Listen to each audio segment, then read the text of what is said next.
మన వాళ్ళందరినీ తరిమి కొట్టాలి.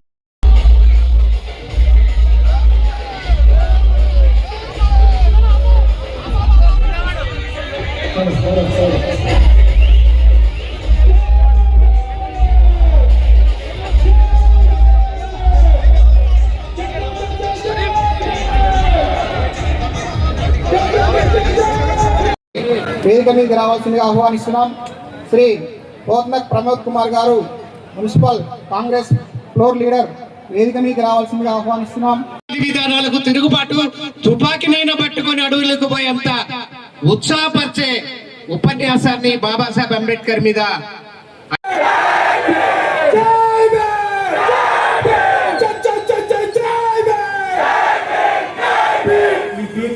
అంటే బయటలకు ఒక్కసారి మళ్ళీ ఎవరు పుట్టిండ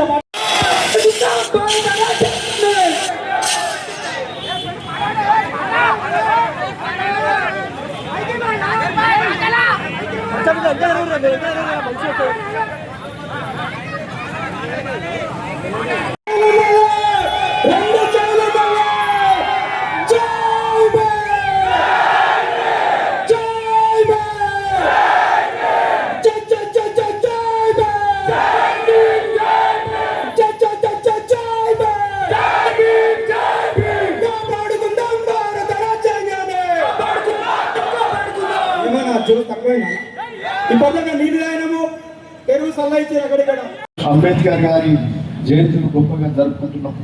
ఈరోజు ఈ దేశంలో పుట్టిన ఒక గొప్ప మహనీయుడు అంటే డాక్టర్ బాబాసాహెబ్ అంబేద్కర్. గాంధీ, నెహ్రూలకు సమానంగా ఈ దేశానికి మేలు చేసి దేశానికి సేవ చేసిన వ్యక్తి అంటే డాక్టర్ బాబాసాహెబ్ అంబేద్కర్. మరి ఈరోజు దేశం ఈ స్థాయిలో ఉన్నదంటే దానికి కారణం డాక్టర్ బాబాసాహెబ్ అంబేద్కర్.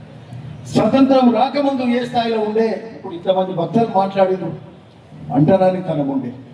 ఓ మంచినీళ్ళ బాయికి పోవాలంటే, మంచినీళ్ళు తెచ్చుకోవాలంటే ఇబ్బంది ఉండే, మరి చదువుకునే పాఠశాలకు పోవాలంటే ఇబ్బంది ఉండే. సో అవన్నీ కూడా ఈరోజు ఉన్నాయా? అవి ఆ రోజు ఉన్న పరిస్థితి నుంచి ఈ రోజు ఏ పరిస్థితికి వచ్చినామో, ఈరోజు ఎక్కడైనా ఎవరైనా ధైర్యంగా బతికే పరిస్థితి ఈరోజు దేశంలో వచ్చిందంటే ఇది ఒక డాక్టర్ బాబాసాహెబ్ అంబేద్కర్ వల్లనే అని చెప్పి సందర్భంగా చెప్తున్నాం.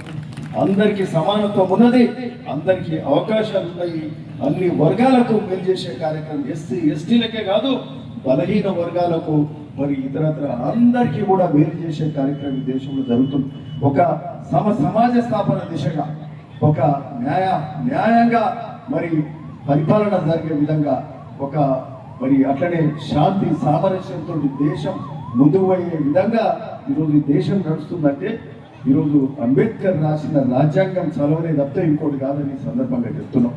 సరే, మరి డాక్టర్ బాబాసాహెబ్ అంబేద్కర్ అంత గొప్పగా రచించిన రాజ్యాంగం, మరి ఆ రాజ్యాంగం వల్ల ఇవన్నీ కూడా కార్యక్రమాలు జరుగుతున్నాయి.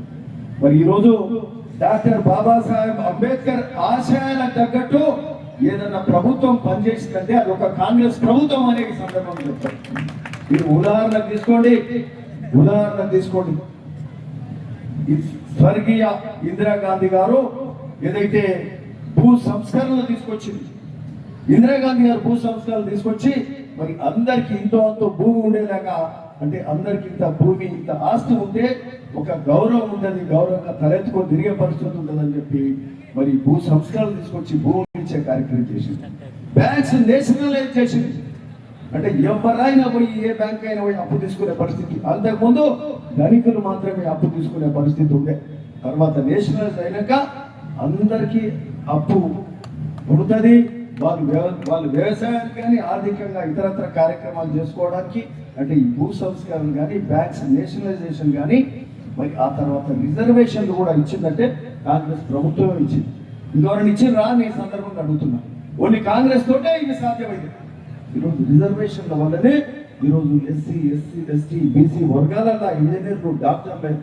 ఆ తర్వాత కాంగ్రెస్ హయాంలో ఉమ్మడి ఆంధ్రప్రదేశ్ లో డాక్టర్ వైఎస్ రాజశేఖర రెడ్డి గారు ఉచిత విద్య ఫీజు రియంబర్స్మెంట్ పెట్టింది ఓన్లీ ఇక్కడ ఆంధ్రప్రదేశ్ లో, దేశంలో ఎక్కడ పెట్టలే. మళ్ళీ అది కాంగ్రెస్ హయాంలో జరిగింది.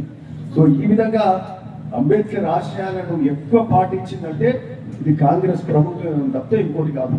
ఈ మధ్య కాలంలో కూడా మనం చూస్తున్నాం రిజర్వేషన్ల విషయంలో బీసీలకు 40